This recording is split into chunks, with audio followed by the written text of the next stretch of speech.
Hi, Gloria Lybecker here with Healing You.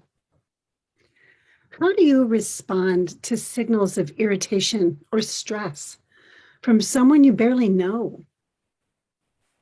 And do you notice a different reaction if the signals are from someone you feel close to? I know they are for me. What about when they come from your child?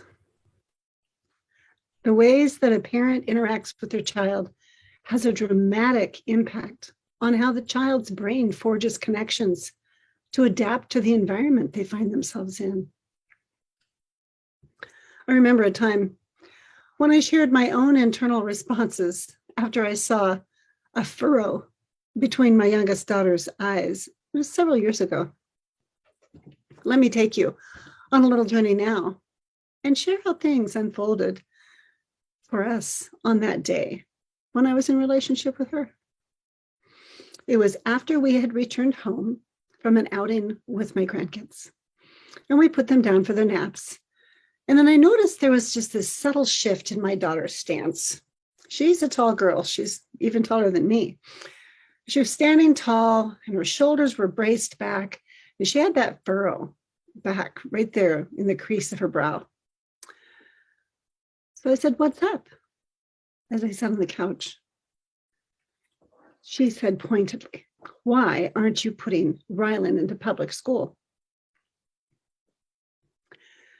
I paused for just a second, and then I responded, and I said, "Well, homeschooling supports his style of learning, and it really works for him." And I felt this familiar tension starting up the back of my neck. So I consciously breathed into that sensation, naming to myself silently, oh gosh, just how much I enjoy ease and mutual understanding. Well, she responded, "Well, Mom, he needs socialization." She spoke with passion. He's getting older and he needs to do things for himself. You can't be doing everything for him all the time. He's got to grow up and do things for himself in order to be successful in life. Well, for me, taking a moment for self-resonance, for my inner experience, it was like time stood still for just a moment. And in my mind's eye, and in that moment, I really got that I didn't need to defend myself. I didn't need to defend anything I was choosing to do for her baby brother. And I also got that I really did not need to educate her so that she would get it. What I really got in that moment was that here's my little girl whom I love with all of my heart. And here was an opportunity for me to really hear and resonate with her heart right where she is in the moment of our conversation, to listen deeply and to hear what meaning she's making in her life, and to add to that connection with her about what she holds dear. So I did my best to respond by meeting her energy with care. And I acknowledged, I said, "You really want your brother to succeed in life and to have the tools he needs to do things for himself, don't you?" And she's like, "Well, of course I do." And her eyes widened as she continued.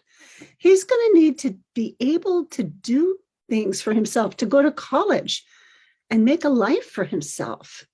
I know, because that's what I'm doing now, and it's been hard on me. He needs to start doing things for himself so it won't be so hard on him later on."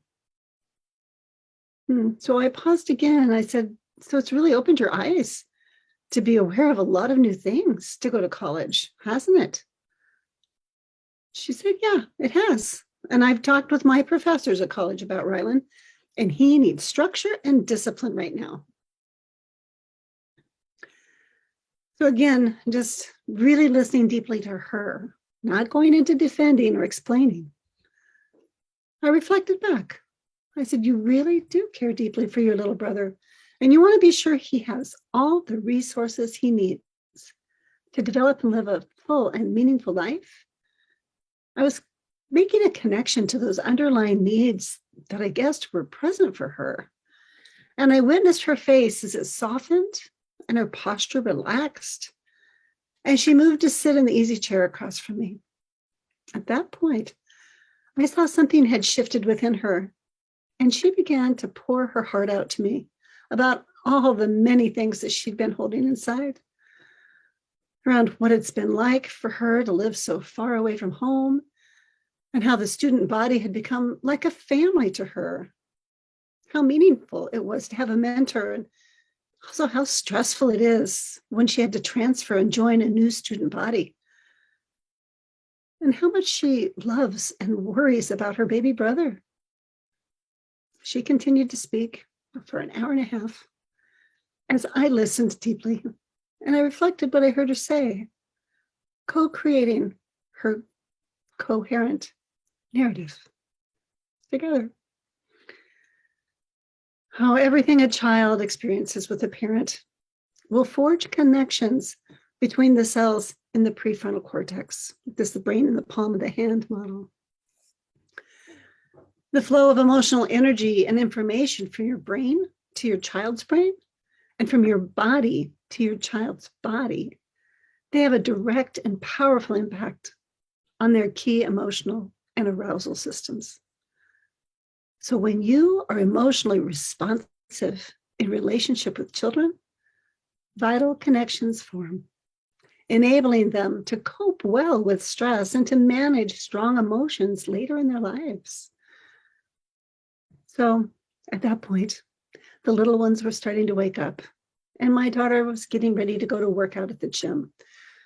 But before she walked over to me, before she left, she came over and she gave me a big warm smile, and she gave me a big warm long hug. And she said, "I love you, Mommy." The memory brings tears of joy to my eyes every time. I sure love my baby girl. Thanks for being on this journey with me today. Healing you.